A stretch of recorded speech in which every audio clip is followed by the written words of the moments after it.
Mother सुहाग online classes में आप सभी का स्वागत है। आज हम आप लोगों को भूगोल में पार्ट 3 जो पढ़ा रहे थे उसी के आगे डेल्टा के बारे में बताएंगे कि डेल्टा क्या होता है, कैसे निर्मित होता है। डेल्टा के बारे में थोड़ा सा ध्यान से सुने। नदी के निचले भाग में घाटी के तल का ढाल नाम मात्र का होता है, अतः नदी अपने साथ बहाकर लय और साथ ढोने में असमर्थ रहती है तथा इसका निक्षेपण करना आरंभ कर देती है, जिससे नदी का मार्ग अवरुद्ध।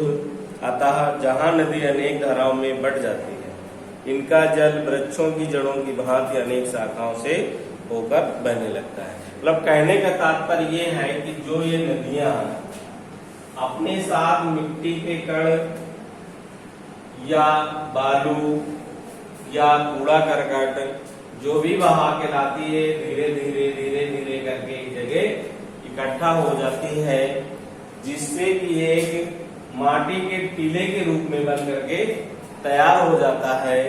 और इस टीले से जो ये जल की धारा रहती है वो अवरुद्ध होती है, जिससे कि छोटी छोटी अन्य धाराएं बहने लगती हैं।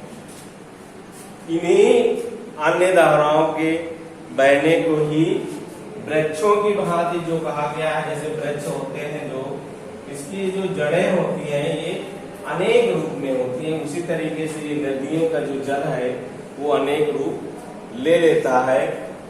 और यही जो मिट्टी का टीला त्रिभुजाकार बन करके तैयार होता है, इसी को डेल्टा कहते हैं। इसी को क्या कहते हैं? डेल्टा कहते हैं। और इसमें प्रमुख है डेल्टा मिट्टी का विशाल विक्षेप होता है, जिसकी आकृति विशाल पंखे की भांति होती है। यानी ये बहुत बड़ा डेल्टा बन सकता है। जो मिट्टी के अवसाद होते हैं वो एक बहुत बड़ी मात्रा में एकत्रित हो जाते हैं एक ही जगह में, और उसी को डेल्टा कहते हैं। विश्व में प्रमुख नदियां हैं जैसे गंगा है, सिंधु, ब्रह्मपुत्र,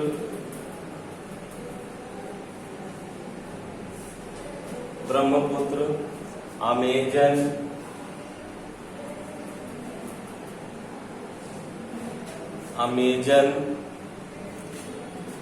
नील,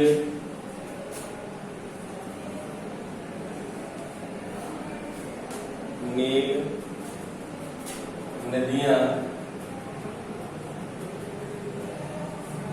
ये नदियां प्रमुख रूप से डेल्टा निर्माण के लिए जानी जाती है। तो क्लियर हो गया कि डेल्टा किसे कहते हैं।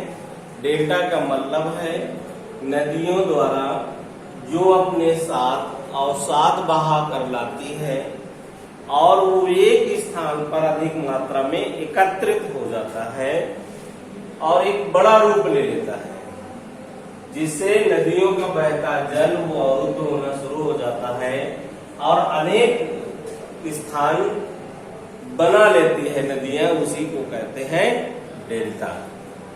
क्लियर? अब हम इसी के आगे पढ़ेंगे कि हिमालय से निकलने वाली नदियां और प्रायद्वीपीय भारतीय नदियां, इनके बारे में थोड़ा सा समझ लीजिए।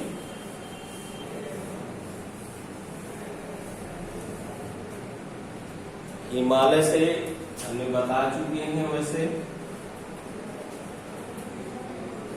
हिमालय से निकलने वाली प्रमुख नदियां,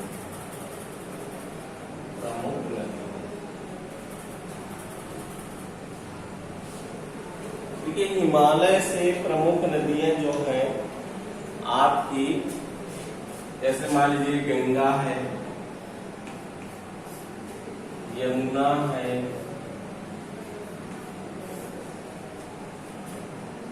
और सिंधु है, रावी है। इस तरीके से और भी कई नदियां हैं जो कि हिमालय से ही इनका उद्गम स्थल है। इनकी विशेषताएं जो हैं, इन नदियों की उत्पत्ति हिमालय से होती है। हिमालय से निकली सदा नीरा, इन नदियों को क्या कहते हैं, जो हिमालय से नदियां निकलती हैं इन्हें सदा नीरा का नाम से जाना जाता है। सदा नीरा नदियां कहते हैं।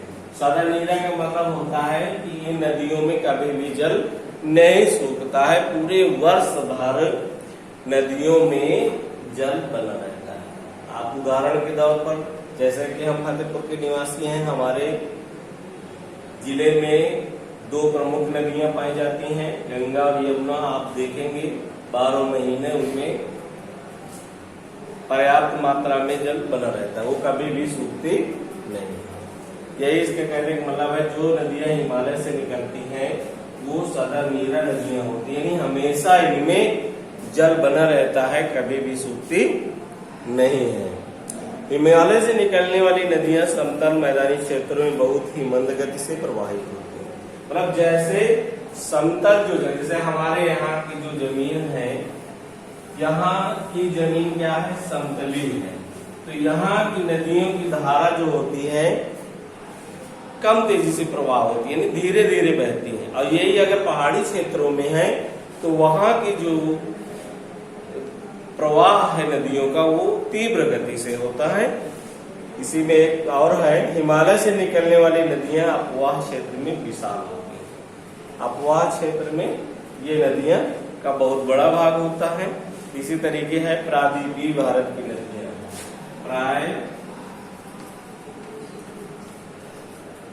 प्रायद्वीपीय भारत की नदियां।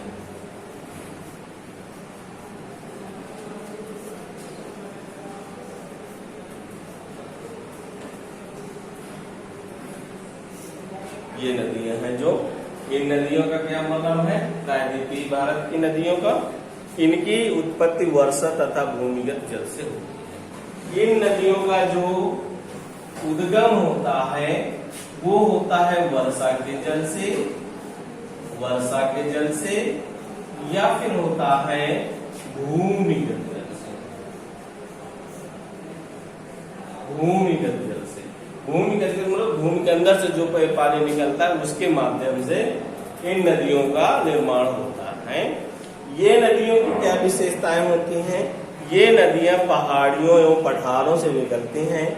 इनमें वर्षा से जल प्राप्त होने के कारण जल उपलब्ध नहीं होता।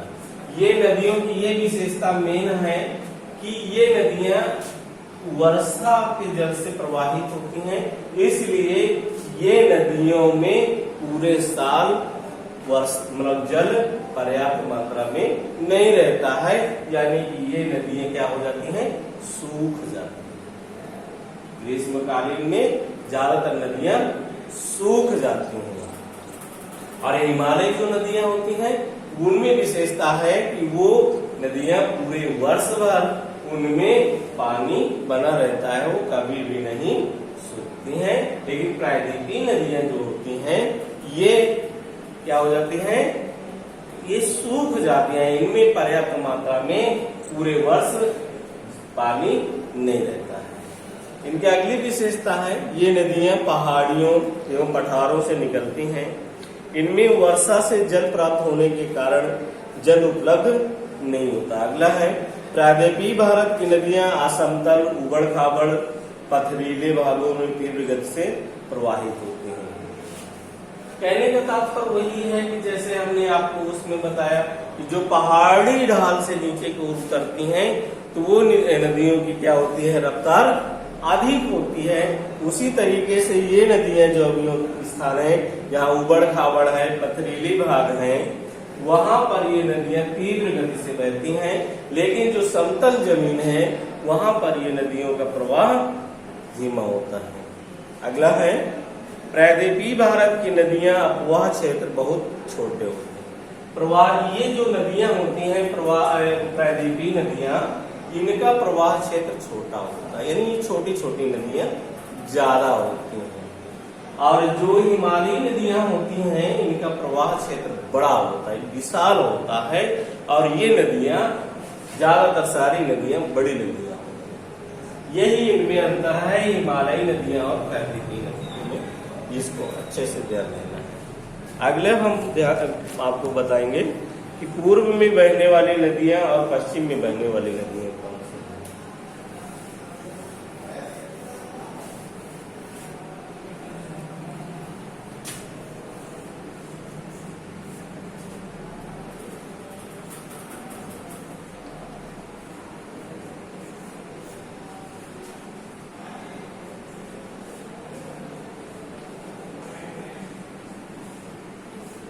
अभी इसमें पूरब में बहने वाली नदियां और दूसरा होता है पश्चिम में नदियां।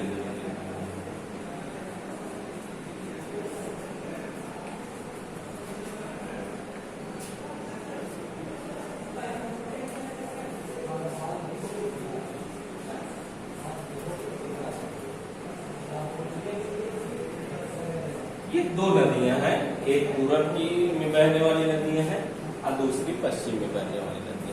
आप मान लीजिए ये जैसे आपका मैप है,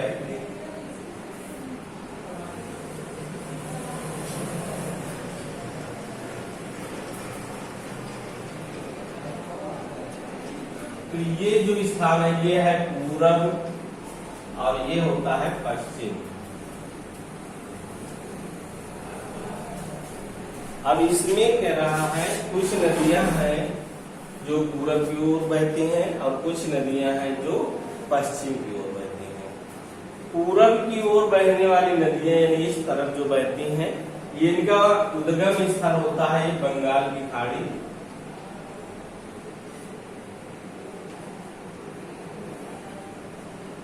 और पश्चिम की तरफ जो बहने वाली नदियां हैं ये जाकर के कहाँ मिलती हैं, अरब सागर में। ये अरब सागर में जाकर के गिरती हैं आगे की, ये मेन विशेषता है। पश्चिम से जो पूरब की तरफ बहती है नदियां, उनका उद्गम स्थल बंगाल की खाड़ी होती है, और जो पूरब से पश्चिम की तरफ बहती हैं उनका उद्गम स्थल अरब सागर। क्लियर? अब हम एक एक लेंगे। पहले हम आपको बताएंगे पूरब की बहने वाली नदियां कौन कौन सी हैं और इनकी विशेषताएं क्या हैं। तो हम पूरब की बहने वाली नदियां पहले देखेंगे। इसमें प्रायद्वीपीय पठार में पूरब में बहने वाली प्रमुख नदियां हैं, जैसे आपकी कृष्णा, कावेरी,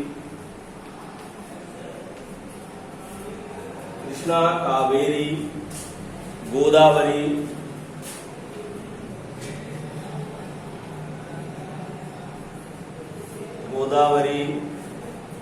महानदी,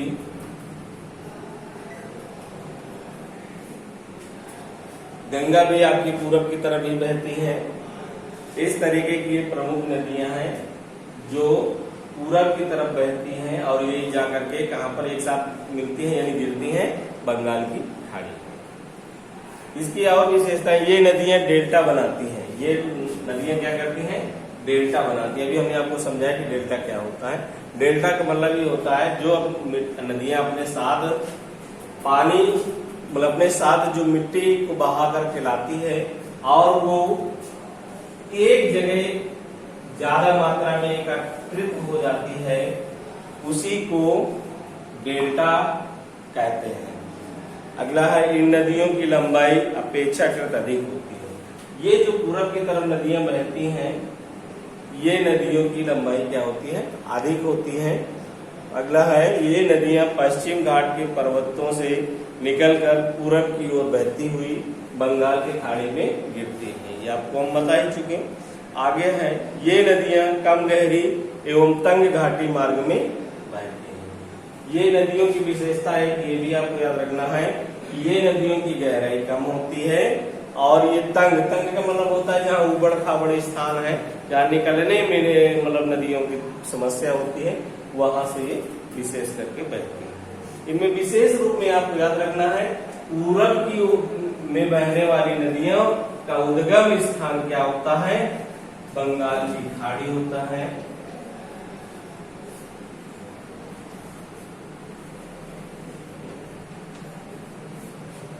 और अब हम आपको पश्चिम की ओर बहने वाली नदियों के बारे में बताएंगे।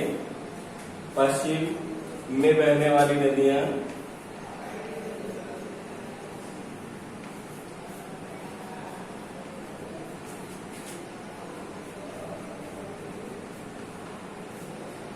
इसमें है आपका विशेष रूप से देखिए, प्रायद्वीपीय पठार के पश्चिम में बहने वाली मुख्य नदियां हैं, जैसे इसमें नर्मदा, ताप्ती, ये प्रमुख है।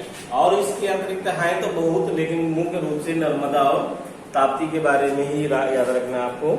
ये नदियां क्या है? डेल्टा न बना करके ज्वार मुख नाल बनाती है। ये नदियां क्या करती हैं?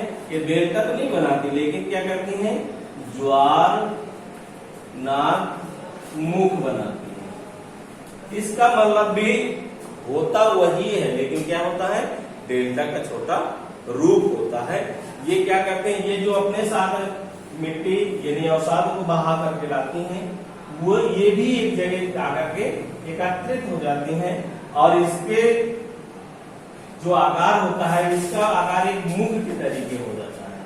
मतलब जो बहा करके लाती हैं उसका आकार एक जैसे मुख के तरीके होता है, जिसको ज्वार नद मुख के नाम से जाना जाता है। और इसकी धाराओं के भी स्थान परिवर्तित हो जाते हैं, इसे कहते हैं ज्वार नद मुख। इन नदियों की लंबाई कम होती है। इन नदियों की क्या विशेषता मेन है कि ये नदियां जो होता है, पूर्व की अपेक्षा पश्चिमी नदियों की लंबाई क्या होती है? कम होती है। पश्चिम घाट के पश्चिमी की ओर बहने वाली ये नदियां अरब सागर में गिरती हैं। आपको ये पॉइंट विशेष याद रखना है कि जो पश्चिम की तरफ बहती हैं नदियां, वो कहाँ गिरती हैं? अरब सागर में।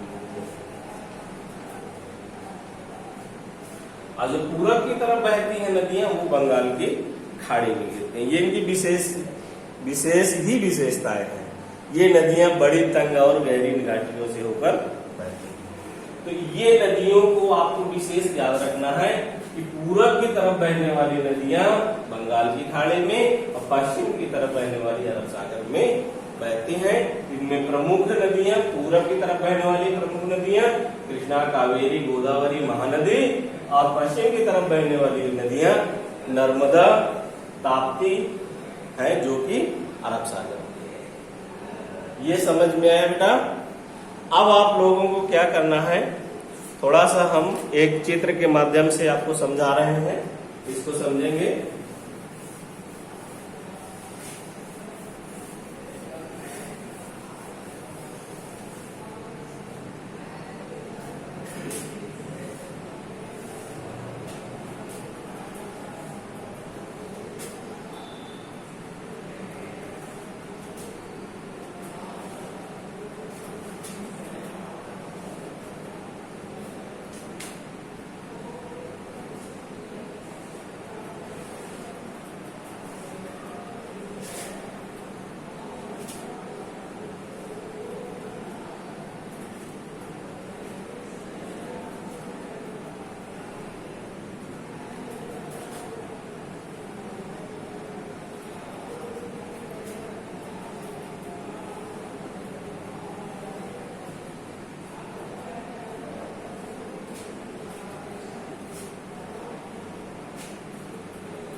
यही है आपका नदी की विभिन्न अवस्थाएं। जैसे आपके यहाँ ये आपका बना हुआ है,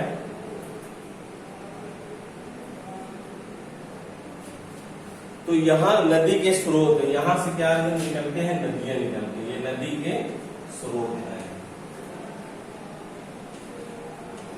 और इसके बाद ये अपने साथ ये नदियां निकलना शुरू हो जाती हैं और ऐसे निकलते होते हुए ये बहती हैं और ये यहाँ पर अपना बड़ा रूप ले लेती हैं, जिनमें ये जो भाग होते हैं इनमें जो ये छोटी छोटी धाराएं भी मिलती हैं, ये होता है ऊपरी भाग, ऊपरी भाग। और यह यहाँ आपका होता है मध्य भाग,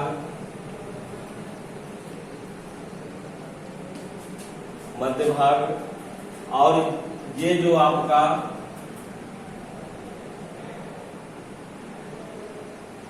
ये जो आकार बना हुआ है इसी को गोखुर कहते हैं, गोखुर झील, ये बहुत इंपॉर्टेंस है। गोखुर झील के नाम से जाना जाता है।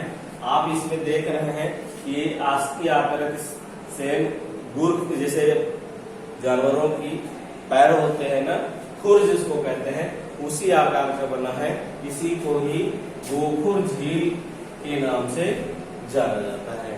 इसी में और इसका ये जो भाग हो जाता है, ये जो भाग होता है ये निचला भाग होता है।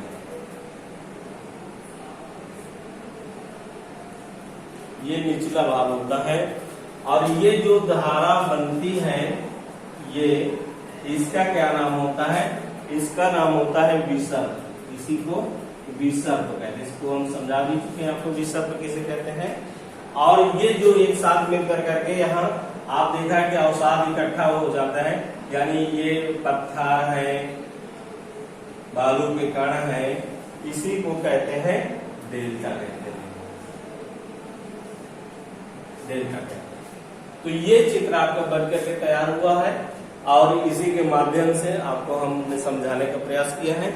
और आपको चित्र भी हम इसका भेजेंगे जो कि सभी बच्चे अपने फेयर कॉपी में अच्छे से इसको बनाएंगे और चित्र को समझने का प्रयास करेंगे। सभी कॉपी अपनी फेयर कॉपी बनाएंगे और होमवर्क में भी इसी लेसन के सभी बच्चे लघु उत्तरी के 2 प्रश्न याद करेंगे। धन्यवाद।